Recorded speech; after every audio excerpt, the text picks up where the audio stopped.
Part 1. In this part, you will hear a conversation between a school manager and a trip organizer. But first, look at the questions 1 to 6.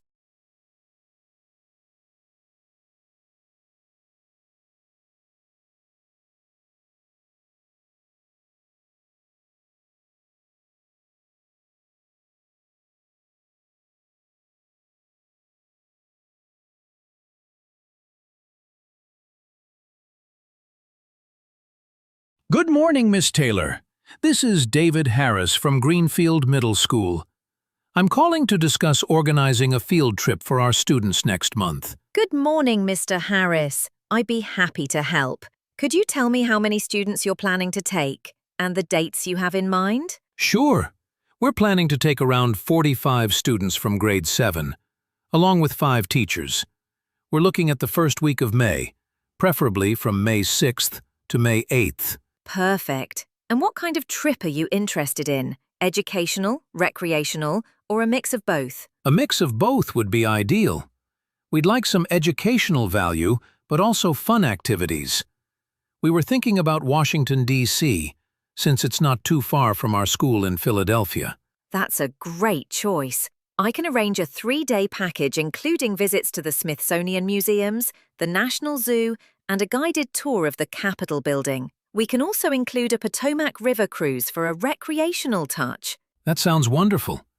What about accommodation and meals? We usually book a 3-star hotel with breakfast and dinner included. Lunches can be arranged as packed meals or at food courts during sightseeing. All transportation will be by air-conditioned coach. Excellent. What would be the estimated cost per student? Based on your dates, it should be around $350 per student, which covers travel, meals, accommodation, and entry tickets. Teachers travel free as escorts. Now listen to the rest of the conversation. But before that, look at the questions 7 to 10.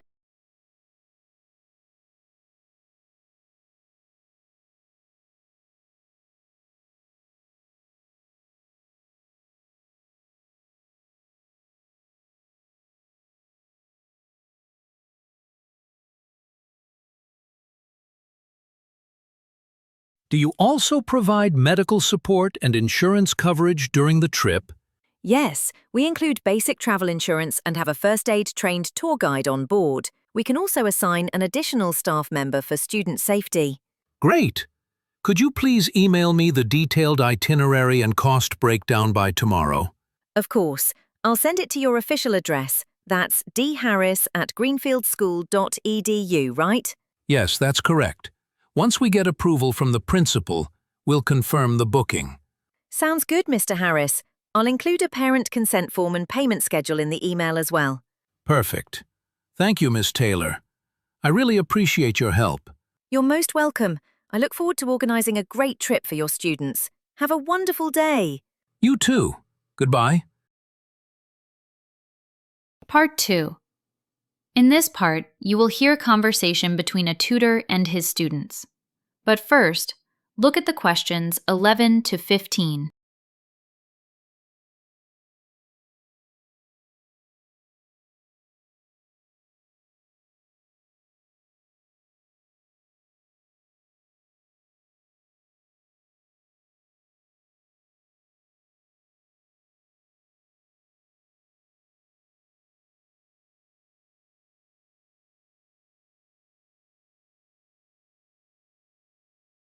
Good morning, Emma and Ryan. I hope you've both had time to read the articles I sent on climate change and renewable energy. Yes, Dr. Lewis, the one from National Geographic was especially helpful. It explained how rising carbon dioxide levels are affecting global temperatures. I agree. I was surprised to learn that the last decade was the warmest ever recorded. Exactly. That's why understanding the causes and solutions is so important. Let's start with a quick recap. Emma, could you summarize the main causes of climate change? Sure. The major cause is the burning of fossil fuels like coal, oil, and gas. This releases greenhouse gases into the atmosphere, trapping heat and raising global temperatures. Very good. Ryan, can you add anything? Yes, deforestation also contributes. When trees are cut down, less carbon dioxide is absorbed, and that worsens the greenhouse effect. Now listen carefully the rest of the conversation. But before that, have some time to look at the questions 16 to 20.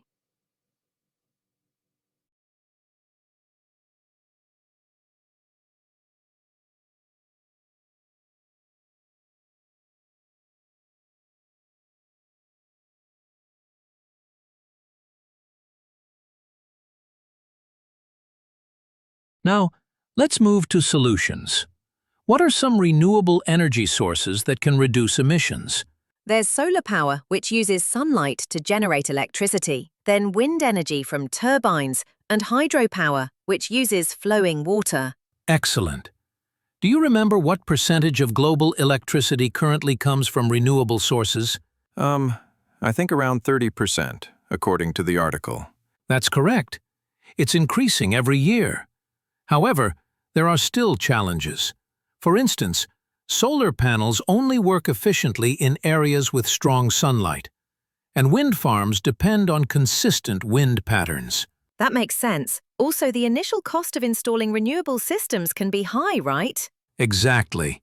But over time, they become more affordable and eco-friendly. In fact, many governments now offer tax incentives to encourage people to use clean energy. I remember reading that California has one of the largest solar energy programs in the U.S. Yes, that's a great example. Now, before our next tutorial, I want both of you to prepare a short presentation on any renewable energy source of your choice. Make sure you include its advantages, limitations, and real-world examples. Got it. I'll probably choose wind energy. And I'll work on hydropower. Perfect. I'll see you both next week. Don't forget to upload your drafts to the shared folder by Friday evening. Thank you, Dr. Lewis. Thank you, Dr. Lewis. Part 3. In this part, you are going to listen to a lecture by a university professor on University Library System. But before that, have some time to look at the questions 21 to 25.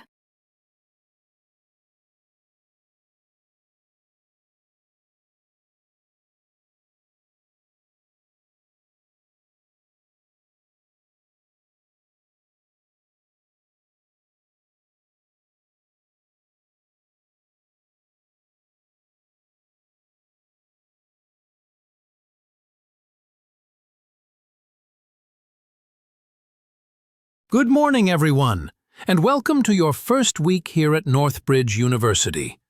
I'm Professor Adams from the Department of English, but today I'm here to tell you about something that's essential for all students: our university library system. Now, many of you might already have used school libraries before, but the university library is quite different, both in size and in the range of resources it offers. Our main library, called the Harrison Learning Center, is located right in the middle of campus, next to the Student Union Building. It's open 7 days a week, from 8 a.m. to midnight on weekdays, and slightly shorter hours over the weekend. Let's start with the basics: your student ID card. This card is not just for identification. It also serves as your library card. You'll need it to enter the library and to borrow books. Undergraduate students can borrow up to 10 books at a time for a period of 3 weeks. Postgraduate students have a slightly longer borrowing limit of 6 weeks. Now, what makes our library special is not only its vast collection of over 500,000 books, but also its digital resources. The library subscribes to more than 200 academic databases, giving you access to journals, research papers, and e-books that you can read from anywhere using your university login. Now listen to the rest of the lecture, but first, look at the questions 26 to 30.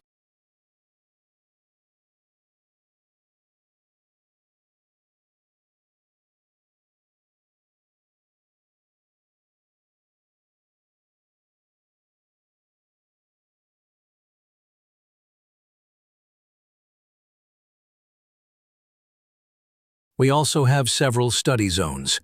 The first floor is for quiet reading, while the second floor is a group study area where discussion is allowed. There are also study rooms that you can book online through the university portal. Another thing I'd like to highlight is the librarian help desk. The librarians are trained to assist you with research, citation styles, and even how to evaluate sources properly. They're available both in person and through live chat on the library website. And finally, please remember that late returns will incur fines. For each overdue book, you'll be charged 50 pence per day. So, it's always best to renew your books online if you need them for longer. In short, the library is not just a place for books. It's a center for learning, collaboration, and research. I strongly encourage you to explore it early in your first semester. All right, that's all from me today. You'll find more details about the library system in your student handbook and on the university website.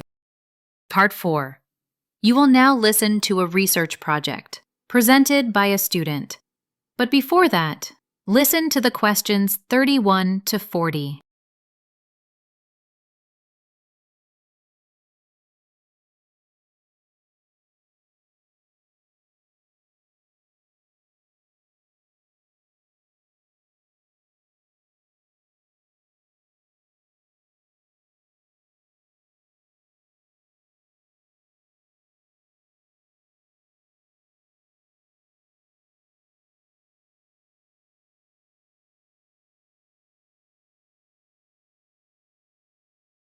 Good afternoon, everyone.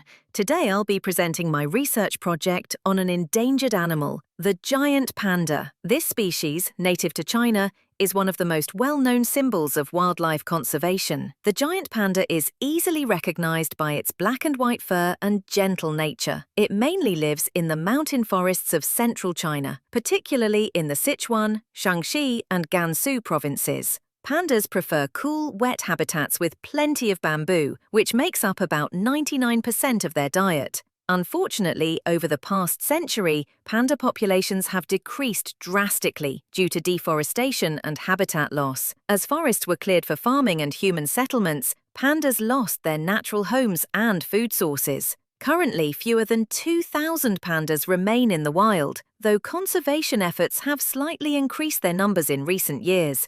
The Chinese government, along with international organizations like the WWF, has established several protected reserves to help the species recover. Another key part of conservation involves breeding programs in zoos and research centers. These programs aim to increase the panda population and reintroduce pandas into their natural habitats. However, breeding pandas in captivity is quite challenging because they have a very short breeding season, only a few days each year. In conclusion, while the giant panda's situation has improved, it still remains vulnerable. Protecting its forest environment and promoting sustainable development are essential for its survival. You now have a few seconds to check your answers.